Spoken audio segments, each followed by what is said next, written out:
देश प्रेम और अपने समाज से प्रेम की कीमत कितनी महंगी होती है और कितने बलिदान देने पड़ते हैं।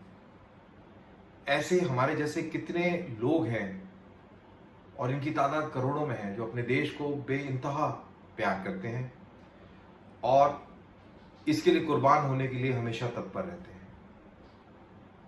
लेकिन ऐसे भी लोग हैं जिनको देश से, समाज से कोई लेना देना नहीं है।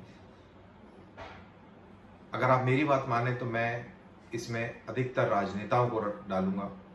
उनको सिर्फ एक ही उनका मकसद है कि बस मैं कैसे जीत हासिल कर लूं, मैं किस तरीके से कुर्सी पे काबिज हो जाऊं, चाहे उसके लिए समाज बर्बाद हो जाए, चाहे उसके लिए देश मुझे बेचना पड़ जाए, वो सब इन लोगों को मंजूर है।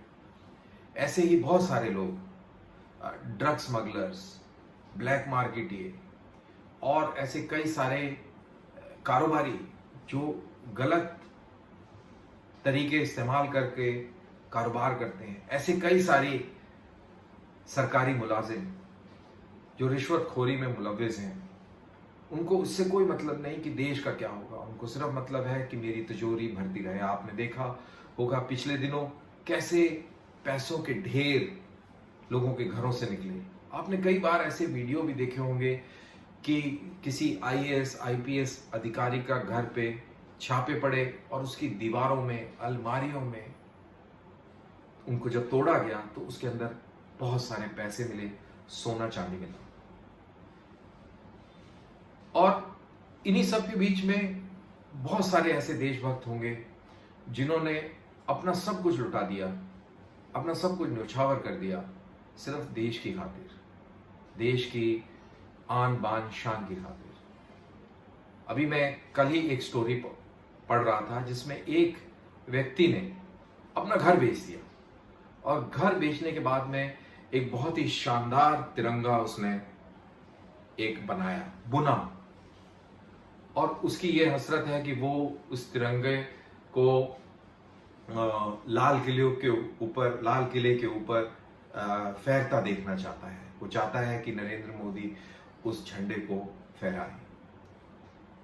तो इस तरीके का जुनून भी हम लोगों में देखते हैं। और इसी सब के ऊपर मैं आज सवेरे बात कर रहा था, क्योंकि मैं आज अपने दोस्त के साथ सवेरे खेलने गया हुआ था गोल्फ, और गोल्फ खेलते समय हम यही सब बातें कर रहे थे। तो वो अपना तजुर्बा बयान कर रहा था।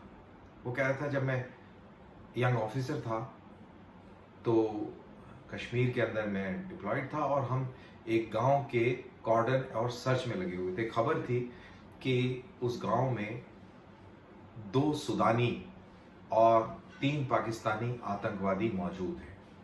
ये बात 92-93 की हो रही है। और इस सर्च के दौरान इनका कांटेक्ट होता है और कांटेक्ट के अंदर गोलीबारी होती है, जिसके अंदर सुदानी मारे जाते हैं, पाकिस्तानी वहां से भाग जाते हैं। और इस कांटेक्ट में इसका एक साथी, मेरे दोस्त का एक साथी, उसको गोली लग जाती है और ये खुद इसके नजदीक ग्रेनेड फटता है। और ग्रेनेड इतनी नजदीक फटता है कि आप अंदाजा नहीं लगा सकते थे। 5-6 फुट की दूरी पर ग्रेनेड फटता है। लेकिन कुदरत भी एक बड़ी गजब की चीज है। चाहे आप किसी भी धर्म को माने, लेकिन ये जरूर मानेंगे कि कोई ना कोई ऐसी ताकत जरूर है जो आपको बचाती है, आपको मारती है, आपको बढ़ाती है, आपको गिराती है। कुछ ना कुछ तो है। और ये इतने नजदीक ग्रेनेड फटने के बावजूद बच गए। इनकी तब नई शादी हुई थी, 2 महीने हुए थे शादी हुए। तो कह रहा था कि देखिए, अगर थोड़ा सा भी कुछ इधर उधर होता तो हमारी भी कहीं तस्वीर लगी होती। लेकिन फिर साथ में मेरे दोस्त ने यह भी कहा कि यार अभी 15 अगस्त आ रहा है, देश को आज़ाद हुए इतना समय हुआ, इसकी आज़ादी बरकरार रखने के लिए किसी ना किसी को फोटो के फ्रेम में तो मरना ही पड़ेगा।